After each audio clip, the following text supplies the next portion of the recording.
Ayurveda त्रिदोषो scanner से किस तरह से रीडिंग लेते हैं और किस तरह से परीक्षण करते हैं, इसके बारे में हम आज आपको बताने का प्रयास इस वीडियो के माध्यम से कर रहे हैं।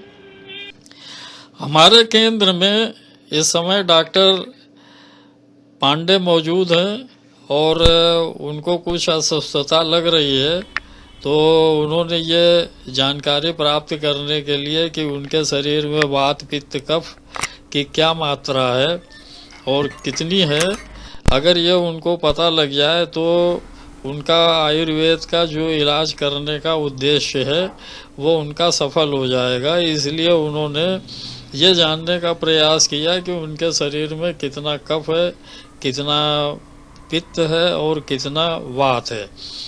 इस मशीन द्वारा हम ये जानने का प्रयास करते हैं कि डॉक्टर पांडे के शरीर में कितनी मात्रा में ये सब तत्व मौजूद हैं, ताकि वो अपनी बीमारी का सुचारू रूप से इलाज कर सकें और उनको ये पता लग सके कि उनको किस तरह का परहेज करना है और शरीर में किस तरीके की मैनेजमेंट की, खान पान में पथ्य परहेज की किस तरह की आवश्यकता है। अगर ये उनको पता लग जाएगा तो वो बहुत सुगमता से इसका इलाज अपना कर पाएंगे। आइए देखते हैं उनका परीक्षण चल रहा है कि क्या होता है।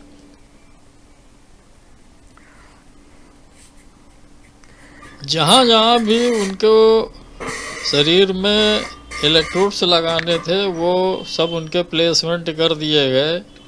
एक तो वात पित्त कफ के नापने के लिए दाहिने हाथ में और बाकी जो 5 इलेक्ट्रोड्स हैं वो बाएं हाथ में लगाते हैं और इस तरीके से ये प्रक्रिया पूरी होती है।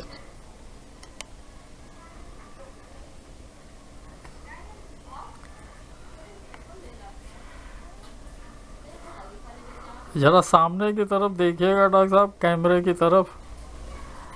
तो यह है डॉक्टर एस के पांडे, जो कानपुर के एक पिछले 50 वर्षों से आयुर्वेद की चिकित्सा कर रहे वैद्य हैं। बीए एमएस हैं और बरेली से इन्होंने बीए एमएस की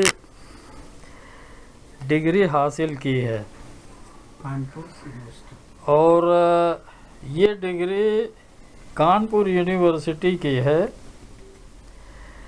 हमारे रिसर्च केंद्र में आए हुए हैं और जो ये नई मशीन है आयुर्वेद का स्कैनर है, ये आयुर्वेदा त्रिदोषो स्कैनर, इस पर डॉक्टर एस के पांडे के परीक्षण कई बार किए जा चुके हैं और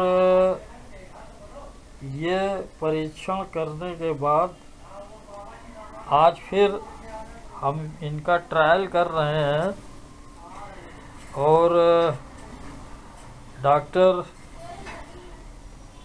पांडे जरा आप दिखाएंगे हाथ में आपके कहाँ कहाँ पर इलेक्ट्रोड लगे हुए हैं, दोनों तरफ ऐसे घुमा के। और ये तो आपका बायां हाथ है और ये आपका दाहिना हाथ है। दाहिना हाथ जरा घुमाइएगा। हाँ, ये आपका दाहिना हाथ है।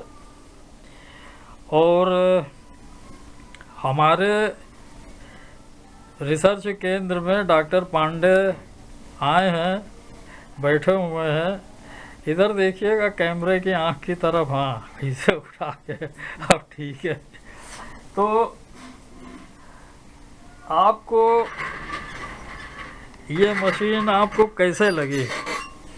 बहुत अच्छी है। हमारा जरा जोर से बोलिएगा ताकि ये लोग। मशीन जो आयुर्वेद स्कैनर है तो बहुत ही अच्छी है, जो कम समय में और सब चीज़ हमारी जो है त्रिदोष की सामान्यता असामान्यता को जो है एक साथ जल्दी से जल्दी या कम से कम समय में बता देता है।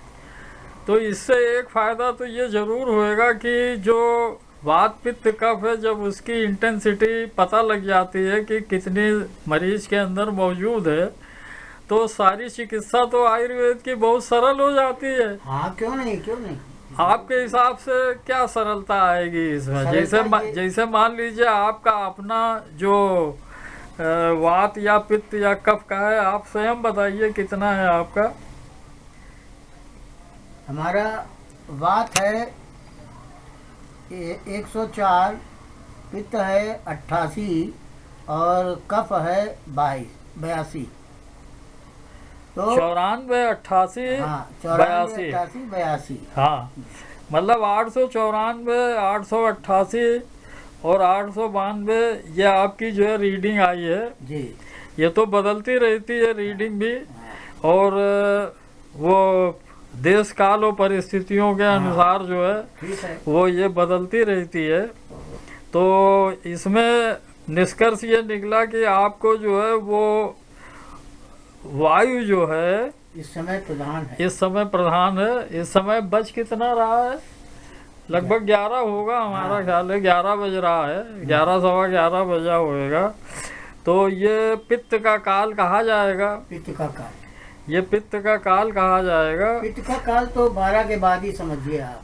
12 के बाद है। हाँ, और वात का जो है, वात का तो निकल गया, मगर ये धूप की वजह से वायु बढ़ी हुई हो सकती है। हाँ, तो ये एक तो ये, और दूसरा जो है जो बेसिक जो है जो वायु है वो शरीर में है। हाँ, तो इससे तो चिकित्सा में बड़ी सुविधा मिल जाएगी। हाँ, अगर बहुत अच्छी तरह अगर से। आपको ये पता है कि वात, क्या आप समझेंगे इसके बारे में? जरा समझाइए थोड़ा सा हमको भी जो है। आपके क्या विचार हैं इस बारे में? हमारे विचार ये हैं कि गर्मी से भी वायु बढ़ती है, और वायु को बढ़ने का कारण सबसे पहले हम ये चाहते हैं कि अगर हम आराम से ठंडी जगह पर, यहाँ देख के आराम से ठंडी जगह पर हम पूरा अपना जो है हम रेस्ट करें, तो हमारा ये सिस्टम नॉर्मल आ सकता है। और आजकल तो कोरोना काल है। हाँ, कोरोना काल है, उसमें तो हमें ये मशीन से ये तो पता लग ही जाएगा कि इसको कौन से दोष हैं और किस तरह से उसको मैनेज किया जाए, कौन सी दवा दी जाए। बहुत आसानी से हम इसको मालूम कर सकते हैं कि अगर मान लीजिए किसी मरीज में पित्त जो है वो बहुत अधिक है, हाँ, वात कम है, और कफ जो है वो अधिक है, कफ जो है वो मध्यम है, तो आप क्या उसकी डायग्नोसिस करेंगे? डायग्नोसिस हम सबसे पहले ये करेंगे, क्योंकि पित्त अधिक है हाँ, तो वातावरण के अनुसार, परिस्थितियों के अनुसार, खान पान के अनुसार हमें उस पर जो है आगे बढ़ना चाहिए, और उसमें औषधियाँ पित्तनाशक देनी चाहिए। तो इनमें से तीनों दोष बराबर भी आ सकते हैं, या जो कुछ घटा या बढ़ा रह सकता है उसका उसी के हिसाब से चिकित्सा भी किया जा सकता है। तब तो ये चिकित्सा बहुत आसान हो गई। हाँ, क्योंकि आपके साथ में जो है वो परफेक्शन है। आपको ये पता है कि इसमें पित्त बढ़ा हुआ है, इसमें कफ बढ़ा हुआ है, या इसमें वात बढ़ी हुई है, या वात कम है, पित्त कम है, या वो कफ कम है। हाँ। तब तो फिर आप जो है ब्राह्मण या शमन चिकित्सा दे सकते हैं, बहुत आसान सा है। बहुत आसानी से। और एक चीज इसमें ये भी तो हो सकती है कि आप अगर भोजन व्यवस्था जैसे करना चाहते हैं, मान लीजिए किसी को अगर वात बढ़ी हुई है तो उसमें मीठा, खट्टा और नमकीन ये खाने का जो है वो कहा गया है कि इसके खाने से वात की शांति होती है। पित्त में मीठा, कड़वा और कसैला ये 3 चीजें होती हैं। हाँ, पित्त में पित्त की शांति के लिए मीठा, कड़वा और कसैला। हाँ, तो ये पित्त की शांति के लिए। कफ की शांति के लिए बताया गया है कि चरफरा, कड़वा और कसैला होना चाहिए। हाँ। तो आपके सामने तो चिकित्सा बिल्कुल एकदम आसान हो गई। आसान हो गई है बिल्कुल। जैसे अगर कोई वात का रोगी है, अगर उसके वात बढ़ा हुआ है और साथ में कफ भी बढ़ा हुआ है, तो कम से कम आप ये तो कह सकते हैं कि मीठा, खट्टा, नमकीन, हाँ, कड़वा, कसैला, चरफरा अगर आप पदार्थ खाएंगे तो आप ठीक है। तो मीठा, खट्टा, नमकीन में तो मीठे में तो शक्कर आ गया, गुड़ आ गया, शहद आ गई, हाँ, हाँ, और भी दूसरी मीठी चीजें आ गई, जो भी हो सकती हैं। ठीक बात। नमकीन में जो है आपको 5 नमक आ गए, नौसादर भी आ गया उसमें, और खट्टे में जो है वो कड़वे में जो है काली मिर्च है, सफ़ेद मिर्च है, लाल मिर्च है, हरी मिर्च है, ये सब आ गई। और पित्त अगर है तो पित्त में वो शक्कर है, खांड है, भूरा शक्कर है, ये सब आ गई। कड़वा जो है वो मिर्च, वही जो मैंने बताया। कसेले में आपका करेला आ गया। और कसेले में जो दूसरी और चीजें होती हैं, आंवला है, आंवला भी कसेला हुआ। तो वो होता है। या आप वो कफ के लिए भी जो है वही कड़वा, कसेला और चरफरा, ये सारी चीजें आ गई।